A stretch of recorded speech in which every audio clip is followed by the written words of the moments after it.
I decided to share my story about my ex-wife, Elle. I also hope that by sharing, I can help anyone here who might be in a relationship with a cheating spouse. Maybe reading my story will encourage you to leave a toxic situation and go after what you truly deserve in life. I grew up on a 26-acre horse farm out in rural Ohio. My parents' divorce and limited time with my dad affected my understanding of healthy relationships. My mom had a string of boyfriends, some of whom were not friendly to my brother and me. Elle and I first met when we were in our mid-teens, of all places, at a church lock-in that neither of us really wanted to be at. But we hit it off right away. She was one of those quirky girls from the mid-2000s, into writing weird poetry and saying random stuff like spork. She had curly hair and was pretty attractive. She came up to me and challenged me to an air hockey game, and you can guess how that turned out. We were exclusive for 7 years, going through high school and college together. She had unpredictable moments, isolating me from friends and seeking constant validation. I tolerated her behavior because she was my first serious girlfriend. We bought a house, got engaged, and had good years, but she struggled with career decisions and quit multiple graduate programs. I supported her financially and emotionally. We also got married when we were 23, but I learned that it's not always the best idea without fully understanding what a healthy relationship entails. I want to emphasize that I believe this was the ideal life. I would wake up early, give Elle a kiss, and head to work where I occasionally faced criticism for not being able to read my boss's mind. I would work on drafting and job takeoffs or go to different job sites and exhaust myself doing various tasks since it was a small business and we all had multiple responsibilities. Then I would come home, let the dog out, and listen to Elle talk about her day. If I ever complained about my day, she would say I wasn't being manly enough and that it added to her stress. It became a repetitive cycle. I genuinely believed this was completely normal and maybe even better than average. However, things started to go downhill without me realizing it when Elle landed a new job at a local energy company doing mapping. She was finally earning more than minimum wage, and within a few months, her boss took notice of her. I don't think it took more than 4 months before she suddenly landed a job as a process assistant in a big city nearby, which meant she had to commute 2 hours each way. In January 2013, we decided to move to Cleveland to be closer to her workplace. I found a new and much better job. We found a really nice place at a lower price than market value, and everything seemed to be going well again. Sure, she had to work late quite often, but I brushed it off as part of corporate life. She even got a raise for her excellent work. Elle started making new friends at work and was slowly coming out of her shell. Elle also started going out a lot with her work friends, and it didn't take long for her to start coming home very late and completely drunk, which caused a lot of fights between us. Our relationship took a turn for the worse, and we settled into a new routine where we barely talked, and when we did, it was about the most unexciting topics. In December 2014, we visited her parents in Texas, and it was an amazing trip. It reignited our emotions and made me realize how dysfunctional our relationship had become. When we got back, I had a heartfelt conversation with Elle, expressing my desire to invest in each other the way we did during the trip. It was a light bulb moment for me, realizing we had the power to change our relationship. I invited her to join me on that journey. She let out a piercing scream, panic in her eyes, and ran off to the basement. Confused, I followed her, but she accused me of trapping her. She tearfully said she didn't deserve love without any explanation. We decided to give each other space to calm down. The next day, when I tried to discuss it, she denied everything and warned me not to bring it up again or she would leave. After that incident, I became incredibly suspicious that something was going on. Meanwhile, I focused on improving myself first to become a better and more interesting partner. I started setting up a home gym, working out, and got into backpacking and woodworking, things I had always been interested in but never made time for. Elle had complained that I had no hobbies and wasn't interesting enough for her, so I took her words to heart and believed that these changes would be more effective than discussing our issues. Surprisingly, this turned out to be one of the few positive outcomes from the relationship. I'm still in good physical shape, looking better than ever before, and I've acquired valuable skills in woodworking and carpentry that have proven useful in various aspects of life. D-Day happened in April of 2015. She stumbled home unbelievably drunk after a night out with her friends. I still can't figure out how she managed to make it back. While I held her hair, she vomited multiple times and eventually passed out on the floor next to the toilet. She was so intoxicated that she breathed in these strange gasps, and I genuinely thought she might stop breathing at one point. I briefly considered calling an ambulance, but decided to wait and see what happened. Her phone was lying beside her on the floor, and it kept receiving text messages. I ignored them for a while, assuming they were just people checking if she got home safely. Eventually, I thought it wouldn't hurt to unlock it using her thumbprint and respond on her behalf. To my surprise, all the texts were from her boss, and the last one said something like, "You only left because you're mad I made you stop.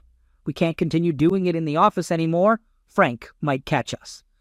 The guy was 30 years older than her, had recently separated from his wife, and was literally living in his mom's basement.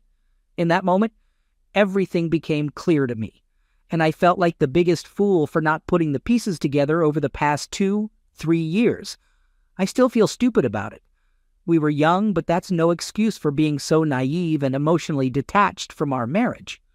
I had always assumed we had grown apart, but the thought of cheating on her never crossed my mind.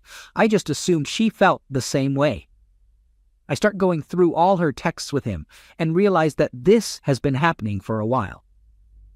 It's unclear when it crossed the line from a close working relationship to an emotional affair, and I'm not sure when the physical stuff started either. However, I did find a message from earlier that same night, in between pictures of her at the bar with her shirt pulled down, where they were discussing their next meetup, which was just about a week away. At this point, I realized that if I confront her, she'll twist it around and accuse me of snooping or misinterpreting what I read. She always said I had a terrible memory. Now I suspect she was just gaslighting me to hide her own actions. Instead of directly addressing it, I decide to buy a voice recorder and spend a few days finding a hidden spot in her car to place it. I want to test how long it can record and also figure out the exact location they're planning to meet. The day before their meeting, she tells me she needs to go to a nearby town for work and that she'll be late coming home. I reassure her that it's okay and to take her time. Inside, I'm a bundle of nerves, but somehow manage to keep it together and prevent her from getting suspicious. The hours go by, and around 6 p.m., I leave and drive to a spot near the bar where they're supposed to meet. And bam, there they are, both in her car getting all touchy-feely and making out. I couldn't bear to watch, so I just drove away, went back home, took some shots, and cried. She comes home later that night, and I don't say anything about what I saw. I just make us dinner. She's all cheery and talks about how well her meeting went, thanking me for being understanding. After she goes to bed, I go out and retrieve the voice recorder. I listen to the recording and hear her begging to go back to their office to do the deed. Among other things, I'm at a loss for how to react. She was never like this at home, and she sounded almost unhinged in her desire to be with him. I listen to it all, then go into the bedroom and wake her up. I tell her we need to talk. I ask her if she's cheating, but she denies it. I bring up the name of the bar she was at, and she claims she doesn't even know what it is. I tell her I was there earlier that day and saw some interesting things. Immediately, she starts questioning if I followed her and if there's a tracker in her car. She insists that I have to tell her and says she's on the verge of a panic attack, accusing me of tracking her. It's insane. I tell her that I read her texts from a few weeks ago and went to the bar where she was supposed to meet her boss. And in response, she opens her phone to show me that those texts no longer exist, as if that would erase what I witnessed. It's crazy to even think about it now. Finally, she admits that she has been seeing S. They've been together a few times, and she tells me that if I make her stop seeing him, she won't love me anymore. Somehow, this manipulation works on me. I had no self-confidence, didn't believe in divorce, and thought being with someone to share expenses was better than being alone. And for a few months, that's how it went. She would have meetups with him, and I would try to talk her out of it. There were crazy moments when S had other girlfriends, and L would get jealous. One time she came home crying, and I hugged her while she told me she thought S was breaking up with her for someone else. Deep down, I felt nothing but a sense of ironic humor, like an eye-rolling feeling. Still don't know why I stuck around after that. And of course, they continued seeing each other. Around that time, she also began having one-night stands with random guys. I discovered a few of them over the years and suspect there were more. Eventually, I pushed myself into developing a panic disorder and decided that enough was enough.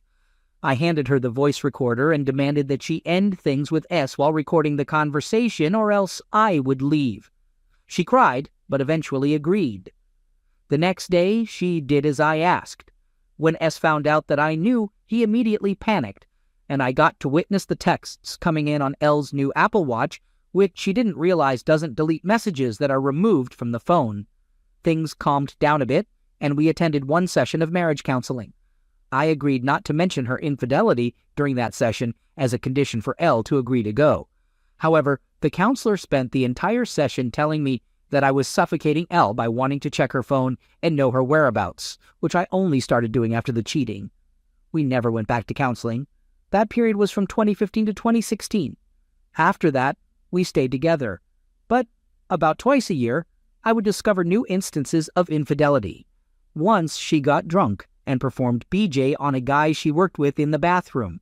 Another time, while on a work trip out of state, she began texting a guy and started the strangest emotional affair I have ever heard of. A significant portion of his texts revolved around how his grandma had to wipe his A until he was in his mid-teens, and he enjoyed it. I reached my breaking point when I received a sudden message from N, the wife of one of her coworkers. She had caught her husband and L exchanging texts and snaps. N sent me screenshots of their conversations and said she wanted me to know. Those screenshots made it clear to me that L wasn't simply prone to straying or making repeated mistakes. I know it sounds foolish, but when you're in the relationship and make excuses for one thing, it becomes easier to make excuses for the next. I had reached the point of excusing everything. We would have our familiar fight over it. She would end the affair, and the cycle would start again in a few months. In the screenshots from N, L was saying things like, "I should have slept with you the first time I saw you," and making plans to meet up. When I confronted L with the texts, her initial reaction was annoyance that the guy didn't hide it better from his wife. It blew my mind, and when I spoke with N, it was evident that she was devastated. They had 2 kids, and her husband's actions were likely going to destroy their family. Yet, here was my supposedly loving wife, getting mad at him for not being smart enough to hide the affair properly, and claiming that she knew he couldn't handle this kind of relationship. Later on, N sent me some texts revealing that L had told the guy there's an unwritten code of conduct for cheaters, and he had failed to follow the rules. That was the moment when I finally snapped out of it. It was like I had been in a daze for 6 years of affairs, and even before that, 10 years of overall mistreatment and confusion. I moved into the finished half of the basement, slept on an air mattress next to my gym equipment, and began preparing dissolution papers. I thought that if the dissolution didn't work out, I could always hire a lawyer and file for divorce. I did my best to ghost L while still living in the same home, becoming completely unresponsive and emotionally detached. L started showering me with affection in her own peculiar way. One time, when I came home from work, she had bought a lamp for the basement and placed it next to my air mattress. It was probably the nicest thing she had ever done for me. Haha, to really drive everything home. A few days later, she was working from home in the afternoon and didn't realize I had entered the kitchen to grab a drink. I could hear her on speakerphone, sitting on the couch talking to S, her boss, and the guy this whole mess started with. I overheard him asking if she was alone, and she replied with a yes. I thought to myself, seriously? Right now, as I'm getting ready to dissolve our relationship in the same house, she's going to entertain this guy. I tiptoed closer and eavesdropped on their conversation. He started talking about how he had never had closeness in an automated car wash and how he thought it would be exciting. What the heck? I mean, where does she find these guys? Without hesitation, I walked in, positioned myself behind her on the couch, and yelled out, "Hey S, nice to hear from you." L jumped in surprise and nearly fell off the couch, while S immediately hung up. I couldn't help but laugh as I went to grab my shoes. L shouted, "That was rude." I laughed again and put on my coat. She asked where I was going, and I simply replied, "Out." I must have said it in a way that finally made her understand. We are finished. We have been for a while. And now I'm just wrapping things up. She rushes over and blocks the door. I tell her to move, and she gets this strange little smile on her face. I can still picture it. It's as if she still thinks this is all a game, that if she blocks the door, I'll be forced to stay and we'll remain married. She believes her plan to physically block the door has no chance of failing, and now I'm just stuck. I grabbed her by the shoulders, lifted her a few feet off the ground, and moved her to the side of the door, gently placing her back on her feet. I told her that if she tries to keep me here, I will lose control, because I no longer have the patience to deal with her, and all the anger I've suppressed. My whole life is still right there, ready to explode. I had never resorted to violence against her, and I still haven't, but that was the closest I came. I hopped in my car and drove to one of my favorite local bars, where I hung out with friends I had made over the past few years.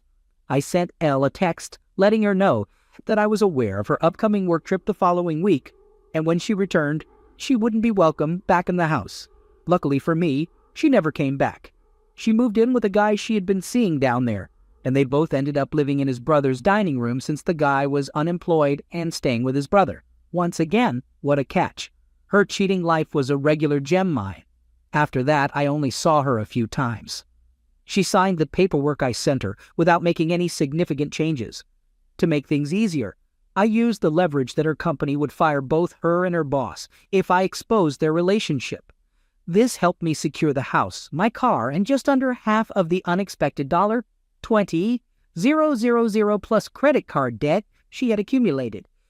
Thankfully, none of my retirement accounts were touched, which was a relief. She came back to Ohio in December 2019 to sign the paperwork, and she brought her new boyfriend along, making the situation incredibly awkward, as you can imagine. The new guy seemed to believe that I was responsible for the divorce and labeled me as offensive, thinking he needed to be there in case things turned bad. The next time I saw her was when she came back to collect her belongings from the house. I stood there, watching as she packed up. It had been a few months since the divorce. She informed me that she had gotten a new apartment and that her new guy had moved in without asking her. She discovered this when he placed the urn containing his deceased father's ashes on her table while helping her move. She gave me a strange look, as if silently asking for help, and all I could do was laugh. After that encounter, I didn't see her again. Within a week of finalizing the divorce, I had a random encounter with a girl at a concert who approached me and gave me her number. The same thing happened at a local event. Within a month, I was actively dating 4 people, all of whom were better than Elle in every aspect. My friend jokingly said that I had that fresh on the market vibe. I was just genuinely happy for the first time in a long while, and it made attracting new people effortless. I eventually slowed down on the dating front, though I still had a few girlfriends. I focused more on my workout routine and took a trip to Peru where I hiked the Cordillera Blanca Mountains. Over the past few years, Elle has tried to maintain contact with me, sometimes for legitimate reasons, but mostly just trying to keep me in her life in some way. I choose to ignore it, although it does provide some amusing insights. For instance, her new guy constantly fake proposes to her multiple times a week, and it's causing her a lot of stress. She once texted me saying that she's getting married for tax purposes because being single sucks when it comes to taxes. When she found out that I had found someone and got engaged, she sent a congratulatory card to the house that she personally hand-painted, but it went straight into the trash. Another interesting tidbit is that her new guy was recently diagnosed with MS. I can't imagine Elle sticking around and suddenly becoming caring enough to take care of a man 10 years her senior with a neurological condition. In August 2020, I met my current wife, C. She's incredible and had just gotten out of a bad marriage with someone who seems to be a carbon copy of Elle. We hit it off when I was chatting with a friend and casually mentioned that I was looking for someone who's normal. She overheard it, and we exchanged a brief knowing look that said, "Me too." After 2 years of dating, we got married this past September, and in the entire year that we've been together, we haven't even had a single fight. We take care of each other, communicate every day, and it's always a beautiful experience. It's hard to put into words, but she's truly the one for me. I'm doing so much better now. When I look back on all of that, on literally half of my life, I can't help but wonder why I stayed for so long and endured so much. It's especially baffling when I realize how easy it was to find someone so perfect afterwards. If any of you have made it this far and are currently in a bad relationship wondering what to do, I understand. I think most of us do. You tolerate things that you never thought you would. You convince yourself that the person you've invested so much in couldn't possibly be doing these things on purpose. You make excuses for almost anything. You essentially turn yourself into a doormat. But let me tell you, it's not worth it. Just get out, because if cheating happened once, it's likely to happen again. And again after that. Cheaters will tell themselves whatever they need to hear in order to avoid feeling guilty about their actions. They will always find a way to justify it, both to themselves and to you. And you'll always wonder what they're up to when they're not with you. You deserve better than that. So leave, cut your losses, do whatever it takes. My fear of divorce and lack of self-confidence kept me in that situation far longer than I should have. And nothing that happened in the years after I found out about the cheating did any good for me. The only person who can truly improve your mindset is yourself. Focus on yourself and the people who genuinely care about you. It does get better once you walk away,